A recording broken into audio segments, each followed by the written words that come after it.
ครับวันนี้เรามาศึกษาภาษาละนางกันต่อนะครับก็ในที่เพิ่นเขียนไว้เมื่อ100 ปีที่แล้วนะครับในข้าวหงหินนะครับปี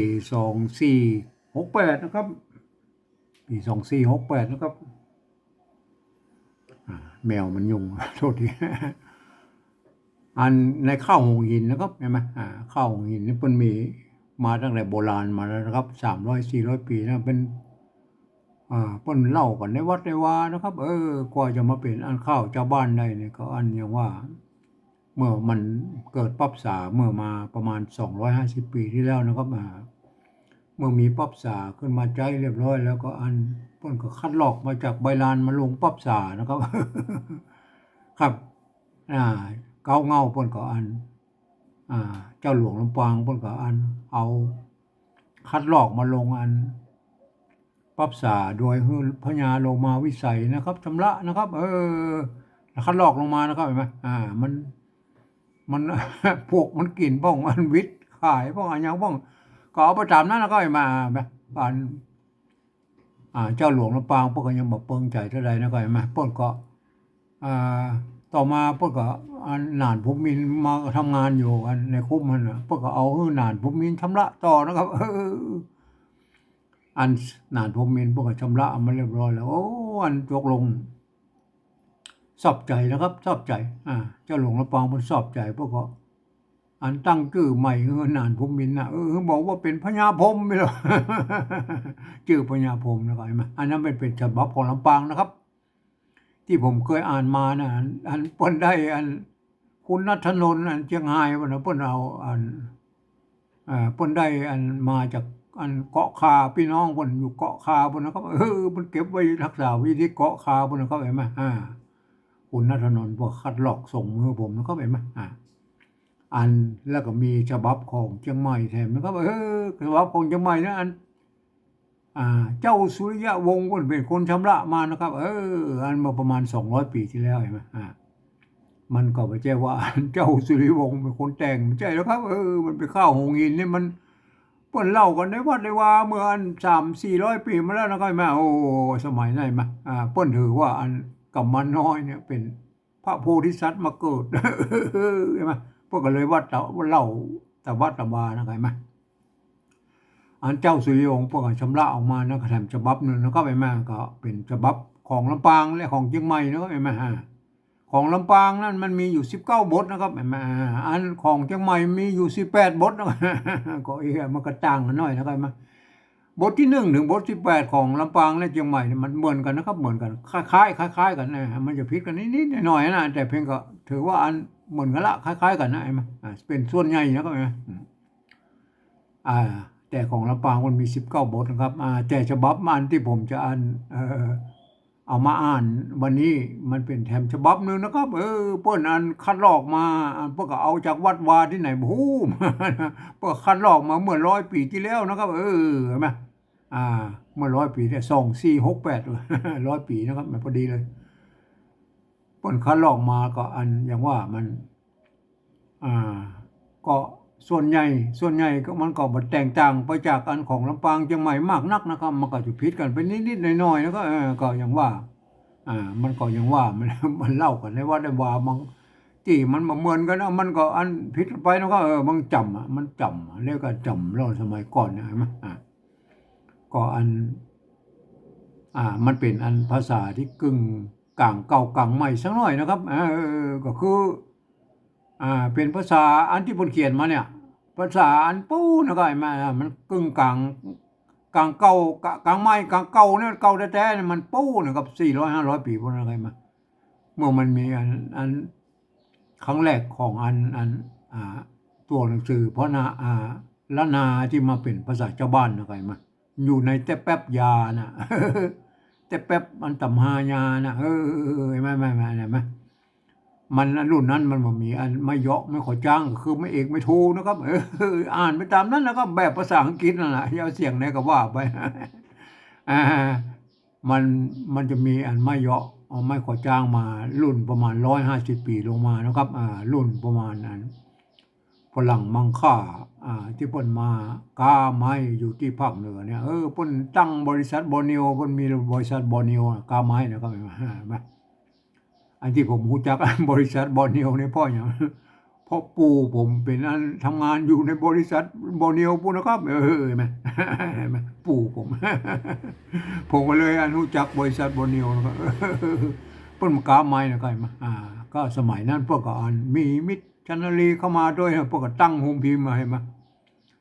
พวกก็สีขาวภาษาเนมาเรียบร้อยแล้วพวกก็อันแกะเป็นอันตัวหนังสือเป็นแท่นพิมพ์แล้วก็ว่าเป็นแผ่นพิมพ์เป็นพิมพ์เป็นหนังสือเป็นเล่มไว้มารุ่นนั้นเพื่อจะมีไม่เยาะไม่อันซัดไม่สองซัดนะไม่ก่อจ้างนะครับไม่สองซัดโอเคนะครับรุ่นนั้นเพื่อยังมีอันมีเรียบร้อยแล้วมามีเรียบร้อยแล้วมาไผ่มีอันหนังสือพิมพ์ภาษาละนารุ่นนั้นก็เอาไปอ่านดูนะครับอันนี้มันเป็นรุ่นของฝรั่งและฝรั่งเมืองใจนะครับอันนี้อันที่ผมจะอ่านมันนี่มันเป็นอันที่ป่นลายมือป่นเขียนเองนะครับป่นเขียนเองมา100 ปีที่แล้วเนี่ยป่นยังมาลืมลายอันเก่าด้วยป่นก็เอาอันเก่าอันใหม่มาอันผสมกันอ่านไปกันไปแล้วกันมาเฮามาเราไปคอยแล้วกันมาเนี่ยอันนี้ครับแต่ว่าก็มาถึงนี่แล้วก็ไม่ได้นะบ่หันสำคัญยักหลายยักหายนะครับยักหายโอเคนะครับยักหายบ่หันสำคัญยักหายนะครับต่อไปนะครับไหมอันอย่างว่าอันศพอันยักก็ได้หรือมันนึงเต้นไปวิ่งแวดนั้นบอกกล้าเข้าไปแล้วไงมั้ยพ้องอยู่ไก่นะไม่ไก่วะนะไม่ไก่กิวะพ้องอยู่ไก่นะโอ้อันนี้เป็นไม้ซ้ำคำเลยมั้ยความจริงมันไม้ซ้ำมันไก่มันต้องเป็นใส่ไม้สองน้อยเนาะอันนี้เป็นใส่ไม้ซ้ำคำเหมือนอันภาษาไทยรุ่นนั้นมันภาษาไทยมันมาปลดม่องแล้วนะพ้องอยู่ไก่นะครับเอานะครับเอาก้อนนะครับก้อนนะเห็นไหมตัวกะกับตัวปะนี่มันใกล้เคียงกันนะครับด้านเขาไปพิจารณาเองนะเอาก้อนดินนะก็ก้อนดินป้ายไหมเนี่ยป้ายตัวปะไหมนี่ตัวปะนี่ตัวกะไหมแตกต่างกันน้อยเดียวเนี่ยป้ายนะก็ป้ายแล้ววิทย์วิ่งพายมาที่ตัวพระแล้วครับคืนมามาเจ้ากุมารน้อยนะครับ เจ้ากุมารน้อยอันเจ้ากุมารน้อยก็คืออันองค์ลูกของอันมหาเทวีอันวิมาลานั่นแหละดีโดนไล่ไปนะก่อเข้านะครับเห็นไหมก่อเข้าอย่างก่อเข้าไปพอบรรทัดต่อไปแล้วครับก่อเข้านะครับก่อเข้าก่อเข้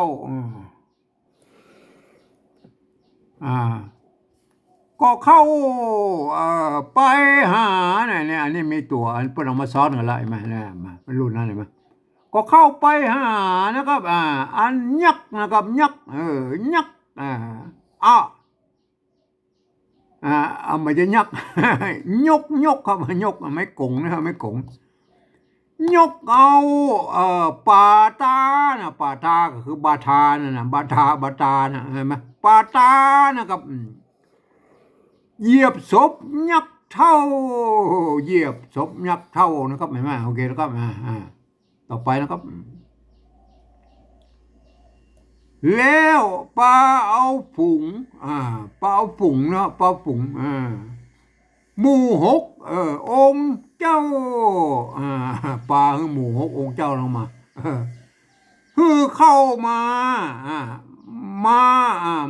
อย่างเนี้ยมาก้อยเนี่ยกันย่อนนี่มันก็นึกว่าเป็นไม้กุคำแรกว่าเขียนเป็นไม้กุนะเอาเป็นใส่หัวนี่เป็นไม้ก่อเป็นกันย่อนนะครับไหมคือเข้ามาก้อยซากยักษ์นะครับมาพ่อเจ้าก็มาน้อยห้องแล้วไหมส่วน6นะครับอันนี้6นะครับ6 กุมารก็คือ ลูกอันของอันเมื่ออันสนมครับเห็นไหมกุมารน้อยเป็นลูกของเทวีแล้วก็มาโดนไล่ไปมาพระอินทร์เอาไปเป็นพระอินทร์เอาไปเลี้ยงบนเขาไปมาปากันละเห็นไหมทราบแจ้งทราบแจ้งทราบแจ้งแน่คักหูละมันตายนะหกกุมารนะเห็นไหมแน่คักนะครับว่าผียักษ์ว่าผียักษ์ยักษ์อย่างโอเคนะครับว่าผียักษ์ยักษ์ว่าผียักษ์ยักษ์ผี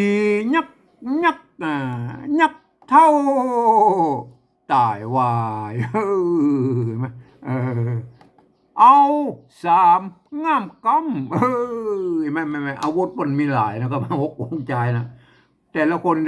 บบเหมือนกันนะก็เห็นไหมเอาสามง่ามกำนะครับ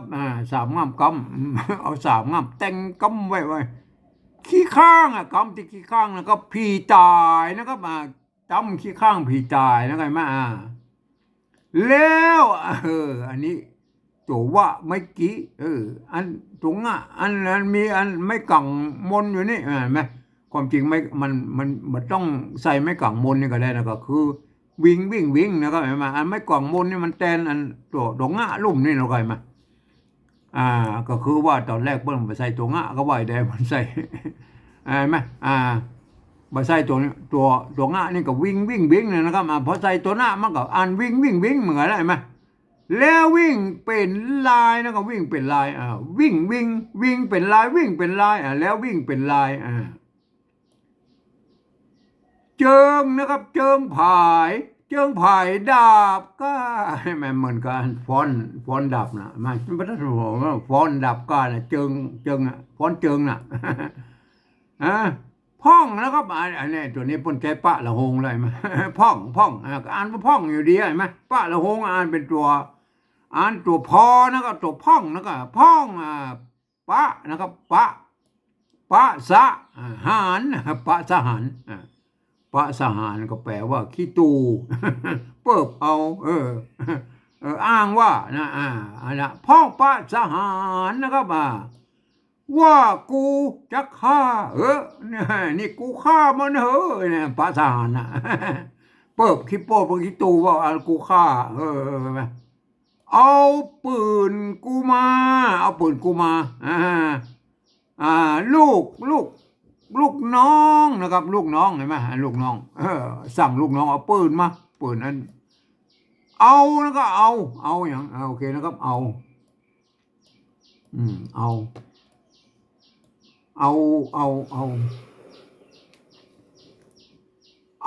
สุตันนะครับสุตันกับปืนใหญ่นะครับเอาสุตันหลวงถ้าหมอกไม่ใช่หมอกอันสมัยนั้นก็หมอกปืนคกนะก็สุตันหลวงยิงจับใส่ต้องนะใส่ต้องยิงจับใส่ต้องหันนะครับหันขอนยัก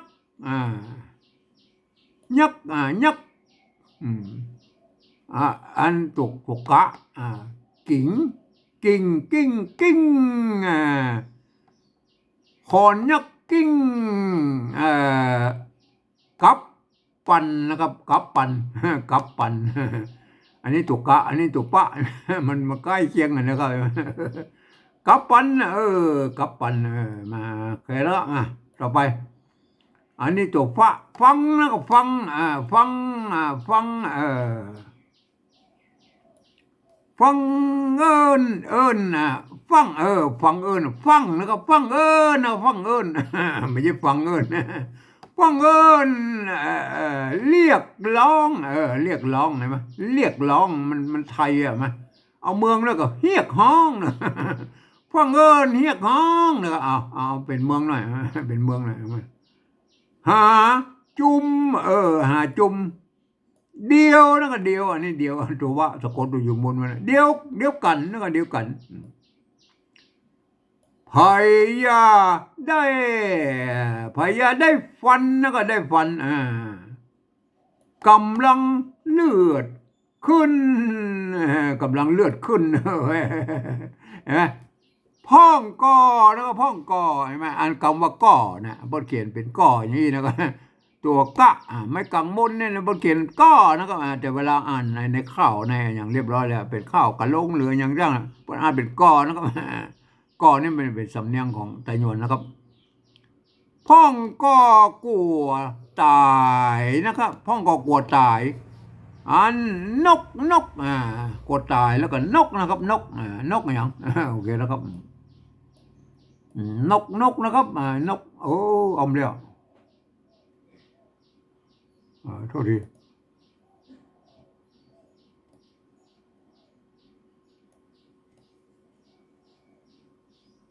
อ่นกบตันขึ้นนะครับกำยอยิงสอดกายนกนี่มาขึ้นเดี๋ยวเห็นไหมปืนเนี่ยมันสมัยก่อนเนาะมันต้องขึ้นนกก่อนเลยเห็นไหม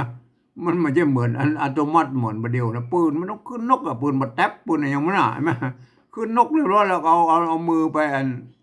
เอานิ้วเขาไปสอดไกปืนน่ะอันนี้ยอยิงสอดไกสอดเข้าไปได้มันนกมันยังมันดันขึ้นเนี่ยโอ้เพราะนั้นมันฟังกันขนาดหมูนี่เห็นไหมพ่อง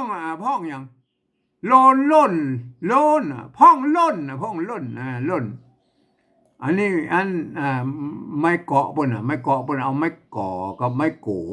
มันมาเป็นอันไม่โกะนะครับเห็นไหมไม่โกะก็ได้ไม่โกก็ได้โอเคนะครับพ่องล่นซ่อหานั่นก็ซ่อหาพ่องล่นซ่อหาเอาเศร้าแลไม้นะครับเศร้าแลไม้ไม่เศร้ายาวๆเอาไปซุยกำไว้บ่กล้าเข้าใกล้นะครับมาต่อมาต่อดำซุยแล้วก็มาต่อดำซุยแตงนั่นก็แตงอ่าซุยแตงแล้วก็ซุยแตงใช่ไหมอันนี้ก็รู้นะรู้ว่าไม่รู้ว่านี่มันเป็นไทยอะเอาหูว่านะครับหูว่าตายแต่นะครับตายแต่นี่ก็คืออันเอาไม้ซัดแล้วก็ไม้เหยาะใส่กันก็กลายเป็นไม้ขอจ้างนะครับหูว่าตายแต่นะครับปอกระด้างนะอันนี้เนี่ยมันกระด้างเนี่ยพวกอันเขียนละเอียดนะครับเห็นไหมกระด้างไม้ขอจ้างอันนี้ไหมเปิ้นก็เขียนตัวอีนะครับเห็นไหมกระด้างแข็งนะกระด้างแข็งปลาอันนี้ปลาเห็นไหมตัวปะหางปะซ้อนปะนะเห็นไหมเปิ้นกับปลามันให้อยู่ปลายาวๆหน่อยนะอันปลากันปลากันอันรอแตงนะครับรอแตงนะรอแตงฟักนะครับฟักอะไรอย่างเราประกอบเราฟักเออฟักฟักฟักฟันนะครับฟักฟันอันป่วนป่วนป่วนปีป่วนปีนะครับฟักฟันป่วนปีนะครับท่านก็อ่านไปนะครับอ่านมันรู้เรื่องนะครับมันใช่ว่าอ่านป่วนปีนะครับป่วนปีก็ไม่ได้เลยมาป่วนปีมันได้ความหน่อยอันนี้ก็มันมีไม่ย่อมันก็ว่านะครับว่ายักษ์ผีตายใช่ไหมเนี่ยนั้นมันเป็นอันนั้นยักษ์นะครับเห็นไหมอันตัวยักษ์บนเอาหัวเข้าในนะครับมันเนี่ยว่าอันตัวพระหัวออกนอกเห็นไหมเนี่ยว่ายักษ์ผีตายยังเห็นไหมพอเราใส่ไม่กังมนเดี๋ยวก็ยังแล้วก็ยังแต่ใส่ขี้ยังแต่ใส่ขี้ยังแต่ใส่ขี้พ่องตัวขาอ่านขวกนะครับขวกพ่องขวกเอาขี้ขี้พ่องเอาพ่องขวกเอาขี้ปอดแม้มนะครับแม้มอันนี้เป็นตัวมะนะครับหางมะเอาขี้ปูอ่อนปอดแม้มนะครับปอดนะไหมเอาดึงปอดดึงแม้มเอาออกมาแล้วก็เอาแค่นี้ก่อนนะครับเห็นไหมโอเคแล้วเอาไปก่อนอันที่ ปริวัติไว้นะครับเห็นไหมปริวัติไว้นะครับครับเฮ้ยมันเป็นอันภาษาอันปริวัติล้านนาแบบที่สามนะครับในสำเนียงของอันไตยวนนะครับไตยวนเชียงใหม่นะเห็นไหมอันนี้มันเป็นสำเนียงของไตยวนเชียงใหม่พ่องอยู่ไก่ไก่เห็นไหมพ่องถ้าเป็นอันไตเลือเนาะถ้าเป็นไตเลือไตยองพ่องเนี่ยอันพ่องนี่มันเสียงโทนะครับเปิ้นก็ออกเป็นเสียงเอกนี่เป็นพ่องนะครับอยู่เสียงอันนั้นเองเนี่ยเปิ้นก็ออกเป็นอันเสียงจัตวาอันไก่เนี่ยเสียงจัตวาเปิ้นออกไปปูนเสียงโทเสียงตีปูนเห็นไหมพ่องก็เป็นพ่องอยู่พ่องอยู่ไก่ไก่ไก่ไก่มันไก่ไก่ไก่มันไก่ไปทางบนนะครับมันบักไก่แล้วถ้าเป็นอันไตยวนอย่างเฮานะครับนั่นเนี่ยตามที่พวกบอกเนี่ยพ่องอยู่ไก่ไก่พ่องอยู่ไก่ไก่เอาก้อนดินป้ายนั่นแหละก้อนเนี่ยมันเป็นอันเสียงโทพิเศษโทเมืองใส่จุดบ่ให้น้อยนะแม่เอาก้อนดินเป้าถ้ามาใส่อันเนี้ยถ้าเอามาใส่จุดได้ยังไงเนี่ยโอเคได้ไหมเอามาใส่จุดนี่มันต้องอ่านเป็นเอาก้อนนะก็เอาก้อนมันบอกก้อนก็ไปไหมเอาก้อนดินป้ายมันเข้าเรื่องแล้วใช่ไหมถ้าเป็นสำเนียงของไตยวนต้องเอาก้อนดินป้ายมันก้อนนะครับก้อนโอเคนะครับเนี่ยผมถึงเอาใส่เอาใส่จุดอันเสียงโทพิเศษตัวเมืองนี้ตัวเดียวละตัวอื่นก็เขียนไปตามนั้นแล้วก็มันได้หมดอะไรมาโอเคนะครับก้อนดินป้ายนะครับแล้ววิทย์วิ่งพ่ายคืนมาปฐมมันเต้นวิทย์มุนาเห็นไหมเจ้ากุมารน้อยเห็นไหมอันพระเอกของเราเจ้ากุมารน้อยก็เข้าไปหาเตียวเข้ามาเอายกเอาป่าตากับบาทานั่นแหละป่าตาเหยียบศพนักเท่านะครับเหยียบศพนักเท่าโอเคนะครับเอาตีนย่ำเลยแล้วอันกมารน้อยกหกกมารมันก็เวทบันอยู่ไหมแล้วปลาเอาผูงนะครับไปแล้วปลาผูงหมู่หกองค์เจ้าอันนี้หมู่หกองค์ใช่ไหมคือเข้ามากอยมาพอนี่เหรอซากยักษ์เนี่ยส่วนหกกุมารส่วนหกกุมารทราบแจ้งแน่คักว่าผียักษ์เท่าตายวายหูอยู่ในใจละว่าเนี่ยยักษ์เท่าเนี่ยมันตายแล้วมันตายแล้วไอ้มันกับมันน้อยบนอันเอาตีนย่ำไปมันต้องมาดิ้นมาจ้วงเห็นไหมเอาสามง่ามกำนะครับมันมีคนหนึ่งนะครับในหกองค์นะมันมีสามง่ามเอากำไว้ก่อนจะเข้าไปก็กลัวมันป้งกระดงมาขี้ข้างผีจ่ายนะขี้ข้างยักษ์นะครับเห็นไหมแล้ววิ่งเป็นลายแล้วก็วิ่งเต้นวิดเห็นไหมเจิงผายดาบก้าเห็นไหมเนี่ยว่าเหมือนอันฟ้อนเจิงน่ะฟ้อนเจิงดาบก้าสะบัดไปสะบัดมาเนี่ยมาเป็นเหมือนแล้วอันผีอันยักษ์มันตายแล้วมากลัวละพ้องปะสหารปะสหารนี่ก็แปลว่าขี้ตูแปลว่าอันเปิบเอาแปลว่าอันอ้างว่ากูจะฆ่าเนี่ยพวกขี้เปิบเอาว่าเนี่ยกูฆ่านะเอาปืนกูมาลูกน้องนี่เอาละขี้ตูละจะเริ่มขี้ตูละเอาสุตันหลวงยิงจับใส่ต้องหันคอนยักกิ้งกับปั่นกิ้งอันโซบเรามันก็กิ้งไปกิ้งมาอะไรเงี้ยแหละเอาตั้งงัดไปงัดมาน่ะฟังเฮียกห้องเท่าใดเลยเนี่ยมันเสียงโทเมืองนะครับใส่จุดมันนะครับฟังเฮียกห้องหาจุ่มเดียวกันพยาได้ฟันอย่าไปฟันมันเลยแม่กำลังเลือดขึ้นมันเลือดมันกำลังขึ้นลายแต่ละหมู่อันหกกมารเนี่ย พ่องกลัวตาย พ่องก็กลัวตาย ยังมีอยู่ไอ้กระมานน้องๆมันกลัวตายอยู่นะครับนกบตันขึ้นไอ้ปืนไม่ปืนมันบ่ได้อันปืนปกติแล้วมันมีนกนะมันนกปนตั้งหลังมันนกขึ้นนกก่อนแล้วยิงไงมานกบตันขึ้นเห็นไหมกำยอยิงสอดกายมันเอาปุ้มเอาจะเอาอันเอาเข้าไปจ่อได้ไหมเอาปืนเนี่ยมันเป็นอะไรไหมมันมันฟังเห็นไหมพ่องล่นเสาะหาบางคนก็ล่นไม่เป็นวันหาเศร้าเลไม้กับไม้เศร้านะใครไหมอันไม้เศร้ายาวๆนะใช่ไหมเป็นไม้อย่างเอาไว้กำเห็นไหมไม้เศร้ายาวๆเอาไว้กำมาต่อด้ามสุยแตงมีดมันสั้นเลยไหมด้ามไม้ด้ามแมวอยู่ไกลๆแตงเอา อันยังกลัวอยู่นะครับขนาดยักษ์ตายแล้วไหนมา